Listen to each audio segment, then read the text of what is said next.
We will be doing verification of Norton's theorem. I have constructed a bridge network. So this is 220 ohms, this is 100 ohms, and then the middle one is 100 ohms, then this is 100 ohms, and this is 150 ohms. So constructed using a bridge network. Now we have to find out the current flowing through this middle 100 ohms resistor. By using Norton's theorem, you will be removing this resistance and name it as RL, and let this be open terminals. With this open terminals, you will be applying a voltage source over here, and that voltage source will be shorted. You will be finding out first the equivalent resistance, which is named as Rn, and then you will be finding out the short circuit current, that is the Norton's current, by replacing this resistor by a direct short. Find out the current flow through this, find out IN, that is your short circuit current named as Norton's current, and then using this equivalent diagram of Norton's equivalent circuit, you will be writing the short circuit current IN in parallel with its Norton's resistance, and then reconnect the load resistance which has been initially removed. You will be having two parallel resistors connected to a current source IN. You will be finding out what is your IL, and this IL will be of same value when you measure it in its original circuit. So this is your original circuit. Now let me measure the current flow through this 100 ohms resistor. Then using this Norton's theorem, we will verify whether the current which is being measured in an original circuit is equal to the current which is being measured using the Norton's circuit. So that is what we are going to find out now. Now this is the network, and I am connecting it using a 9-volt battery. This is a 9-volt battery, but by constant usage the voltage had been dropped to 8.6 to 8.54 volts. So I have taken this voltage which I had measured it as 8.4 volts. So using this I have constructed the Norton's equivalent circuit, found out what is your current. So this IL current which is being found out using Norton's, I will be getting the same current as when measured using your original circuit. So the positive terminal, let me connect it on the top. So positive terminal is connected to this node. In this node 220 100 is being connected. So 220 100 is being connected. So in this breadboard, in the middle one, all the vertical holes are at same potential. So here if you see, this is 220, this is 100, middle one is 100, and the bottom one is your 100. So all are connected vertically in the same potential. So this connection is being given over here. So 220 100 in the middle, which has been replaced here. In the original circuit it is 100, and then this one, bottom one, is your 100. So all are at the same vertex. The same vertex is same potential point, right?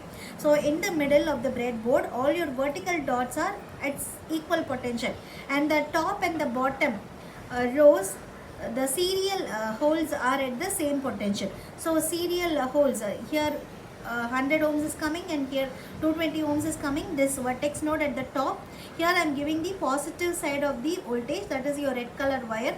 So this vertex is being denoted here. All your series holes are connected at same potential or at equal node. So this is connected over here, and the bottom one, black wire, is connected at the bottom.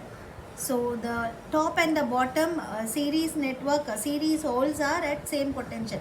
So I have connected the negative polarity over here, negative of the polarity at the bottom vertex, where 100 ohms and 150 ohms are connected. 100 and 150 are connected. So I have given the supply over here. Now I am going to measure the current flowing through this 100 ohms resistor. Since I do not have a ammeter or a voltmeter present here, I am using a multimeter to check the flow of current and the voltage. So I have kept it around 20 milliamps since I have got 10, so it should be below 20. So you have the ranges over here. So depending upon the current values you get, you will be setting up the value. So current value being set at 20 milliamps. Now I am going to check it. So what I will do is, series I have to connect a ammeter. So since I do not have an ammeter, I am connecting seriously, measuring it using a multimeter. So if you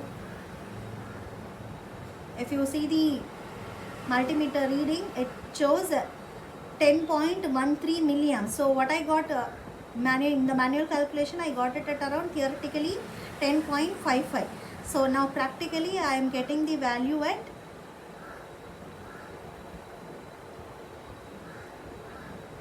10.11 milliamps. Now what I will do is apply your Norton's theorem. So remove this load resistor.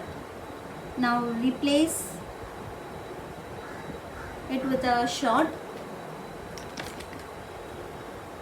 So to find out Norton's current, so replace it by a wire. So this is being shorted.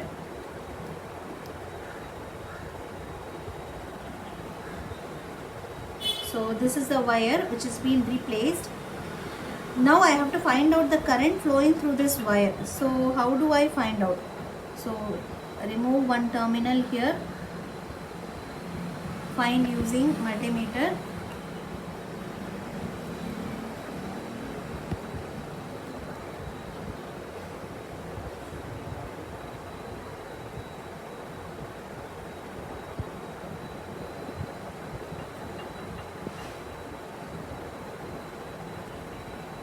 (16.2 milliamps). So 16.2 milliamps.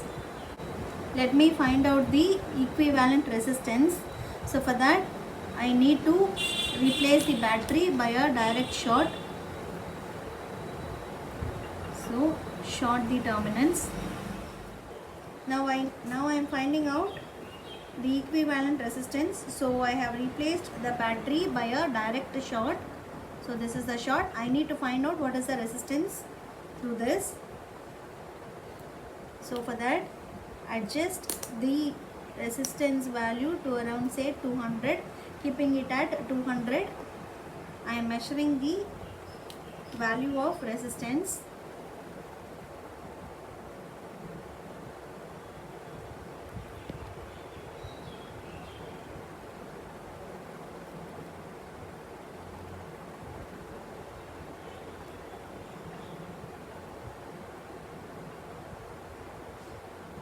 One 129.98,